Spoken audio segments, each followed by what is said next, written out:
Filsafat Pendidikan oleh Elsa Pujilestari, Administrasi Pendidikan 3B. Pengertian filsafat. Menurut Immanuel Kant, filsafat adalah ilmu pengetahuan yang merupakan dasar dari semua pengetahuan dalam meliputi isu-isu epistemologi atau filsafat pengetahuan yang menjawab pertanyaan tentang apa yang dapat kita ketahui. Secara etimologi, filsafat berasal dari bahasa Arab falsafah, dalam bahasa Yunani disebut filosofia, dalam bahasa Inggris filosofi, dan philos berarti mencintai, dan sophia berarti kebenaran, kearifan, dan kebahagiaan. Secara terminologi, filsafat berarti menjadi usaha manusia dalam mencari kebenaran dan kearifan supaya menemukan kebahagiaan melalui pemikiran dan penemuan yang mendalam, meluas, dan menyeluruh. Pengertian filsafat administrasi pendidikan. Filsafat administrasi pendidikan adalah ilmu pengetahuan yang membahas pendidikan dari sudut pandang proses kerjasama antar manusia dalam mengembangkan potensi peserta didik melalui perubahan sikap dalam pembelajaran untuk mencapai tujuan pendidikan secara efektif dan efisien. Pengertian ilmu. Menurut Peter Krauss, ilmu merupakan salah satu bentuk usaha dalam melakukan pencarian pengetahuan-pengetahuan baru yang bermanfaat bagi umat manusia. Menurut Rudner, filsafat ilmu adalah salah satu segmen dari epistemologi atau teori pengetahuan yang merupakan ajaran yang berpusat pada ciri khas pengetahuan ilmiah. Menurut Sapere, tahun 1974, konsepsi ilmu pada dasarnya mencakup 3 hal, yaitu adanya rasionalitas, dapat digeneralisasi, dan dapat disistematisasi.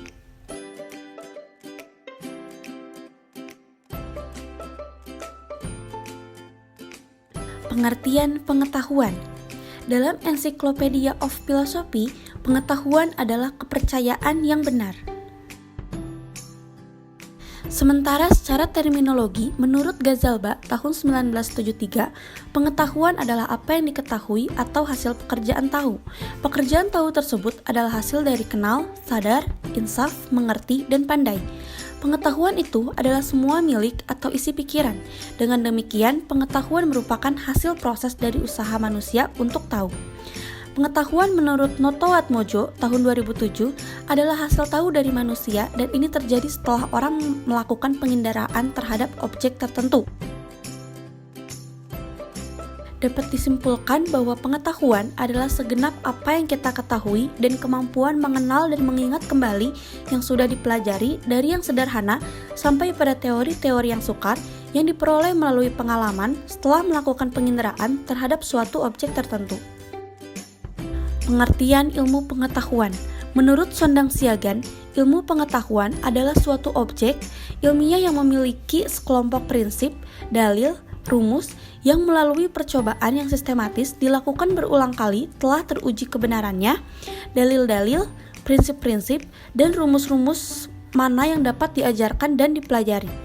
Menurut Syahruddin Qasim, bahwa pengertian ilmu pengetahuan adalah pancaran hasil metabolisme ragawi sebagai hidayah sang pencipta yang berasal dari proses interaksi fenomena fitrawi melalui dimensi hati, akal, nafsu yang rasional, empirik, dan hakiki dalam menjelaskan hasanah alam semesta demi untuk menyempurnakan tanggung jawab kekhalifaan.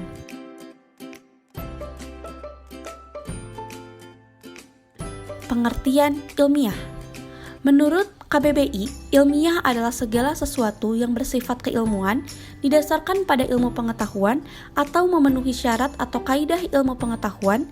Segala sesuatu yang dibuat berdasarkan kaidah ilmu pengetahuan dapat disebut bersifat ilmiah, seperti metode ilmiah, penelitian ilmiah, karya tulis ilmiah, dan sebagainya. Menurut Fardiansyah tahun 2005, berpikir ilmiah adalah berpikir dengan cara objektif, metodis, sistematis, dan universal. Pengertian sikap ilmiah.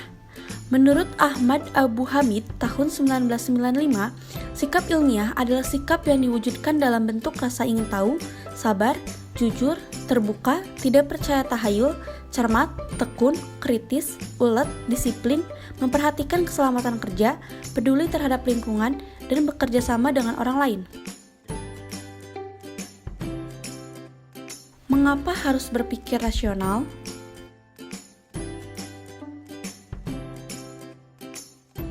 Satu, sangat berguna dalam penyelesaian masalah. Kalau seorang tersebut menerapkan pikiran rasionalnya dalam menghadapi permasalahan hidupnya, ketika permasalahan yang timbul, ia akan mulai memikirkan hal yang mendasar, apa yang mengakibatkan permasalahan ini timbul, dan apa akibatnya nanti. 2. Lebih bijaksana dalam menanggapi persoalan. Kalau seorang tersebut menerapkan pikiran rasional, menjadikan persoalan yang ada menjadi suatu telaah yang menjanjikan.